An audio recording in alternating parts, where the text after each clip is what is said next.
Selamat pagi, salam sehat untuk kita semua. Bagaimana kabar saudara-saudara sekalian? Alhamdulillah. Terima kasih ya sudah berkenan mampir kembali di sini dan menyimak saya dan penjelasan yang akan saya berikan. Semoga yang akan saya sampaikan nanti bisa diambil manfaat dan hikmahnya.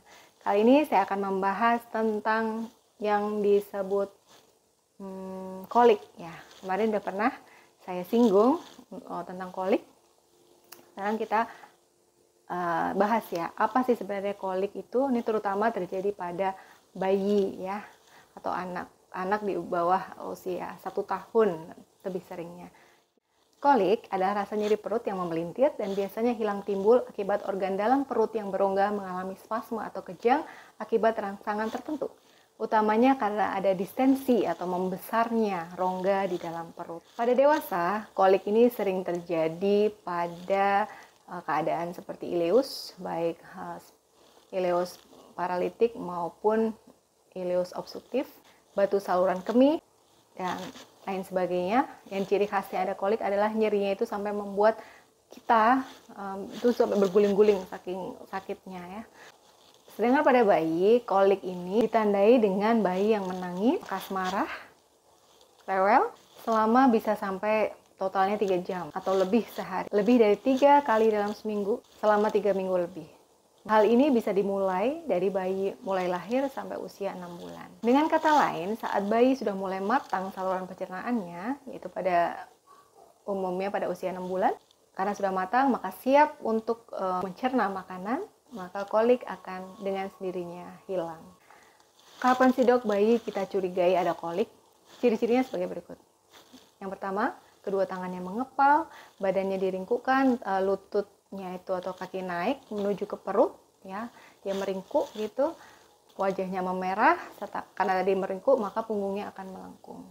Penyebab kolik apa sih dok pada bayi? Nah, penyebabnya ini belum pasti ya, belum pasti bisa ditentukan ya.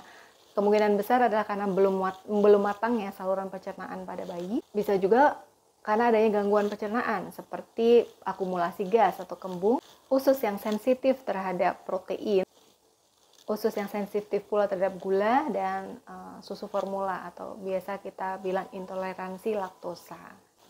Dengan menyadari beberapa penyebab tersebut, maka tindakan kita sebaiknya bagaimana dok? Berarti kita membahas tentang pencegahan. Pencegahannya yang pertama adalah perhatikan posisi ketika menyusui. Jangan sampai si bayinya ini menghisap juga udara, ya, sehingga ikut tertelan tuh udara dan menumpuk dalam saluran pencernaannya. Dan kita tahu nih, saluran pencernaan itu berupa banyakan adalah berupa rongga, sehingga kalau ada udara masuk itu akan tertahan di situ dan menyebabkan keluhan yang tidak semestinya. Bila menyusui, usahakan ibunya ini ya yang menyusui ini kalau memang ada kecenderungan kolik ya jangan minum produk sapi, baik susu maupun produk dairy food yang lainnya seperti keju, yogurt dan lain sebagainya.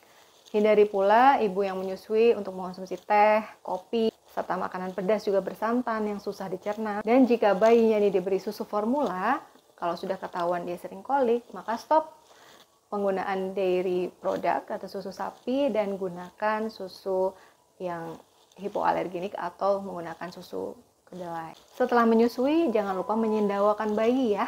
Nah, bayi itu kalau habis disusui lebih baik diangkat terus dipuk-puk-puk ya dari bawah ke atas agar dia bisa bersendawa atau bahasa Jawanya atep ya. Kalau sudah terjadi, gimana dok penanganannya? Jangan salah dengan mitos bahwa kalau anak digendong itu jadinya bau tangan. No, kalau dia memang kolik, maka ya digendong karena itu akan membuat dia lebih tenang ya. Terus dia close dengan kita, lebih dekat dengan kita, bisa skin to skin, bisa mendengarkan detak jantung kita, bisa kita dekap erat dan kita bisa bisa melakukan sentuhan.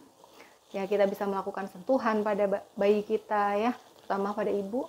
Ini penting banget adanya kedekatan itu secara emosional maupun fisik agar anak kita merasa tenang. Jadi sekali-kali bukan kalau anak sering digendong itu bisa bau tangan. No. Bisa jadi dia kolik ya. Kalau bisa kita senandungkan juga lagu-lagu ya. kalau memang kita tidak ingin ada lagu, kita bisa menggunakan murotal atau kita mengaji sendiri atau memperdengarkan musik-musik yang tenang ya, agar bayi dan ibunya sendiri ini juga ikut rileks, atau siapapun lah ya yang menggendong bayi ini juga ikut rileks ya. Karena bayi itu kan bisa merasakan nih, kalau kita panik, kita tenang, dia juga bisa merasakan dan ikut tertular emosinya. Alternatif selanjutnya adalah memijat bayi, perut bayi ya, terutama dengan lembut. Kalau kita sering lihat itu ada namanya metode ILU, atau diurut ke bawah membentuk I, kemudian L ke sebelah sini, dan U melingkar begini. Nah, itu cara memijatnya. Dari atas ke bawah membentuk L dan kemudian U ya. Itu pijat ILU. I love you deh. Terus bisa juga sambil memijat tadi kita balur dengan minyak telon atau baby oil. Jangan sekali-kali kita mengoleskan minyak hangat ya, minyak panas kepada bayi, karena beda, kulit bayi kan masih sangat sensitif, masih sangat lembut, masih sangat tipis.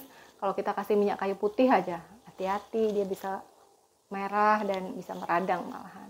Gunakan saja baby oil atau minyak telon ya. Selanjutnya, meskipun sekarang sudah menjadi kontroversi, bedong bayi ya, bedong bayi dengan lembut dan jangan terlalu mengikat agar dia hangat ya. Tujuannya agar dia hangat dan biar nggak capek bergerak terus. Ini hanya sebuah usaha untuk membuat dia tenang sih, bukan untuk, karena ada kontroversi yang nggak baik nih bayi di bedong, nanti kalau dia akan susah bergerak dan lain sebagainya. Hanya dengan tujuan menenangkan boleh sesekali ya, lakukan saja, tapi jangan sampai kelamaan di bedongnya, nanti memang betul bahwa dia akan minim gerak jadinya. Apapun penanganan pada bayi yang rewel atau menangis ya, terlepas dia kolik atau bukan, ingat kunci yang sudah saya singgung tadi, jangan panik atau tetap tenang. Karena kunci dari menolong bayi ataupun menolong siapapun lah, kalau kita tenang maka orang yang akan kita tolong akan tenang juga. Tapi kalau kita panik, dia akan lebih panik begitu. Ya. Apakah kolik pada dewasa perlu diberi obat, Dok? Tadi kita tahu bahwa kolik pada dewasa ini hubungannya dengan beberapa penyakit ya. Kemungkinan dari distensi penyakit atau paling seringnya adalah adanya batu. Nah, kalau memang merasa adanya nyeri yang hebat, tidak terkira rasanya, tidak ada pilihan lain karena ya harus segera dibawa ke dokter. Nanti dokter akan memberikan injeksi atau suntikan biasanya untuk menenangkan dan melakukan evaluasi selanjutnya. Tapi apabila ini sangat sakit, Dok, saya berangkat aja nggak bisa, saya harus apa? Silahkan minum obat pereda nyeri, walaupun mungkin tidak akan begitu bermanfaat ketika kolik ya. Jadi sifatnya pun hilang timbul nih. Nah, atau alternatif kedua, karena sifatnya hilang timbul, gunakan momen untuk pergi ke rumah sakit saat sakitnya relief atau hilang. Nanti ketika sudah periksa, dokter akan memberikan obat yang dibawa ya, karena obatnya tidak seperti obatnya berbeda untuk obat nyeri tajam dan nyeri hebat, itu biasanya diberi antispasmodik namanya. Intinya kalau memang mengalami kolik, segeralah ke dokter, ke UGD pun tak masalah. Yang penting harus segera diberikan pertolongan. Semoga membantu ya, saudara sekalian. Selamat beraktivitas.